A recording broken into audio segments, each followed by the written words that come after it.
आज जो आसंता 2024-25 आर्थिक वर्ष पर जो पूर्णांग बजेट आसीबो सेथिपाई गोटे प्री बजेट रो प्रस्तुति पाई आज जो माने ये बजेट उपरे अध्ययन करिसंती पूर्वरु बजेट प्रस्तुत करिसंती बजेट को कार्यकारी करिसंती अर्थ मंत्री एवं अर्थ विभाग रो सचिव एवं जो माने अर्थ उपरे पांडित्य अर्जन करिसंती एवं विभिन्न ये अर्थ संबंधी अनुष्ठान संपुक्त अछंती समानंको आज डका जाइथिला। आपण माने जानती आम सरकार प्रथमरु ही लोकंक सरकार भावरे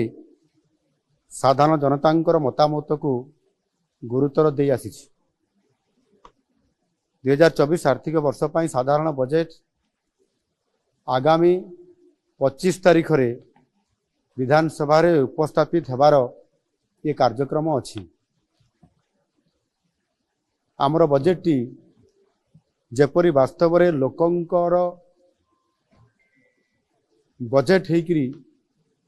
लोकंक पाखरे उपस्थापना हो पारिबो समस्तंकर आशा आकांक्षा को प्रतिफलित करि पारिबो सेथिपाई ए उद्यम जारी रहिछि। आउ एथिपाई मध्य ऑनलाइन जरिया रे व्हाट्सएप माध्यम रे आमे मतामत लड़ीछु एवं अति सुखद खबर अछि जे ये मतामत एथर बहु आग्रह रे अनेक लोक इतरे सामिल होइचंती एवं पाखापाखि प्राय 12,000 रु अधिक लोक मतामत देइचंती ऑनलाइन जरिया रे जहा कि पूर्व वर्ष मानक तुलना रे ये 6 गुण अधिक लोकंक एपरी व्यापक अंशग्रहण आम पाई बहुत बड़े गोटे उत्साहजनक। आज मध्य ए प्री बजेट रो ई प्रस्तुति बैठक रे पाखापाखि प्राय 150 रु अधिक लोक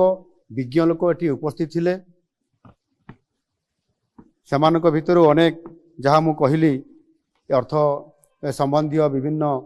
विभाग विशेषज्ञ अर्थनीतिज्ञ पूर्वतन अर्थमंत्री अर्थ सचिव एवं समाजर विभिन्न वर्गर लोक माने अर्थ संबंधी जो माने अनेक ओडिशार भविष्यत कथा चिंता करती समाने समस्ते विभिन्न मतामत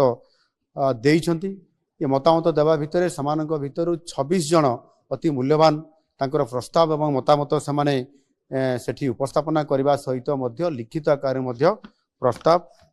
समाने देइछंती। समानकर समस्त मतामत एवं प्रस्ताव को आम विभाग तरफ लिपिबद्ध करा जाइछि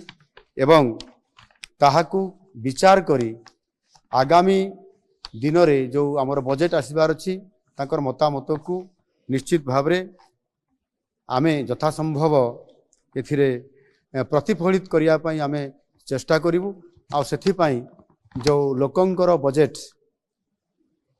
जेभଳି भावरे आज लोकंका पाई प्रस्तुत हेबा को जाउ अछि ता निश्चित भावरे आगामी दिन रे ओडिसा को नुआ ओडिसा गठन करिबारे सहायक हबो। धन्यवाद।